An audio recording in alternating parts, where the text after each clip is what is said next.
Have you ever stopped to think that sometimes the most important battle of your life isn't against an enemy, but against someone who once saved you? Because that's exactly what's happening with Luffy and Shanks right now, and Elbaf looks like the perfect stage for it all to explode. Let me give you some context before anything else, because this theory didn't come out of nowhere. It's been built brick by brick since chapter 1 of the manga. Shanks walked into Luffy's life when he was a small, frightened kid with no power whatsoever. And what did this man do? He paid the highest price a pirate can pay. Lost his arm to save a boy who technically wasn't anyone's responsibility. That's not just a detail from the past. That's a symbolic debt the entire narrative of One Piece has been carrying ever since. Luffy grew up wanting to become king of the pirates. Shanks grew up wanting what exactly? Because that's the question Oda has never fully answered. What is Shanks' real goal? And that's where things start getting interesting. With the Elbaf art moving forward, Shanks returned to the center of attention in a way that hadn't happened in years. And it wasn't subtle. The red-haired Yonko was reintroduced in a context of absurd power. His Haoshoku Haki scene during Marineford is still one of the most jaw-dropping moments in the manga. But in Elbaf, Oda seems to want to go even further. Prince Loki, the giants, the Viking mythology of the One Piece universe, all of it builds a monumental backdrop. But what stands out most is the presence of Shanks' crew on the Island of Giants. They're not there by accident. Shanks is moving pieces on a board that only he can see completely. And Luffy, as always, is charging straight in without a roadmap. Think about this with me. Luffy already faced Kaido, one of the most powerful beings ever portrayed in One Piece. He was defeated multiple times, got back up, awakened Gear 5, and became literally the embodiment of freedom. This Luffy isn't the straw-hatted kid who punched Crocodile without fully understanding what he was doing. But Shanks is different from any obstacle Luffy has ever faced.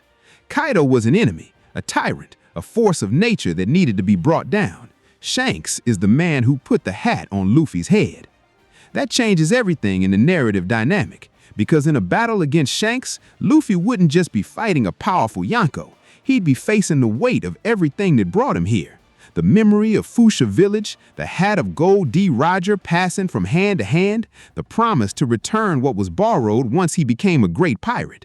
That fight, if it happens, wouldn't be about who is stronger. It'd be about who Monkey D. Luffy truly is. And Oda knows exactly what he's doing with this tension. But there's a point a lot of people overlook in this whole discussion. Shanks may not simply be an ally waiting to be reunited with his old friend. There's growing evidence that he plays a far more complex role in the story's final destiny. His conversation with the 5 elders at mariejois was shocking, not because of what was said out loud, but because of what it implied. Shanks has access, influence, and an agenda he doesn't share with anyone, not even his own crew at times. That's not the behavior of a hero waiting to embrace the protagonist at the end. That's the behavior of someone playing chess while everyone else is playing checkers.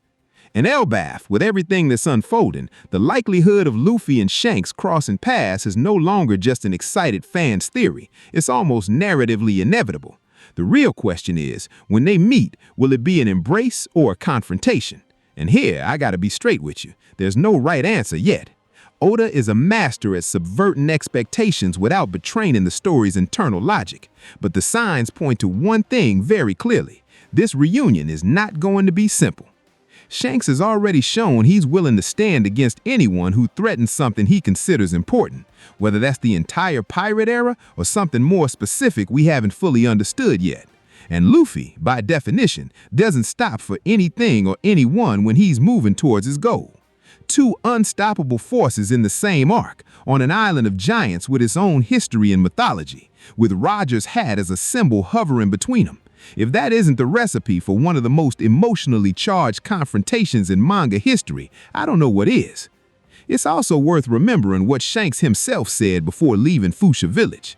He said he hoped that when he returned the hat, Luffy had become a great pirate. Not just any pirate, but great one. Luffy got there. He's a Yonko. He defeated Kaido. The whole world knows his name. The promise has been fulfilled. But returning a hat isn't just a physical gesture. It's the closing of an entire cycle, and closings in One Piece rarely come without pain. There's also the Gear 5 layer in this equation. Luffy as Nika, the sun god, the embodiment of freedom and joy. That power has an almost cosmic nature. Shanks, on the other hand, wields Haoshoku Haki at a level very few beings in the One Piece universe have ever reached. A battle between these two wouldn't just be about raw strength. It would be a clash of philosophies, of destinies, of meanings. Absolute freedom against something that still has no clear name, but that Shanks carries with him like an invisible burden. Elbaf has everything it takes to be the arc where Oda finally reveals who Shanks really is. Not the charismatic Yonko, not the legendary mentor, but the man behind the legend, with his motives, his fears, and his choices. And Luffy, as always, will be the catalyst for all of it, because he has this incredible power to make people reveal what they're hiding just by existing and pushing forward without fear. So now that you have all of this context in your head, here's the question that'll follow you into the next chapters. If Shanks and Luffy truly face each other in Elbaf, who do you think will hesitate first, and what that hesitation will reveal about Shanks' true purpose in this entire story?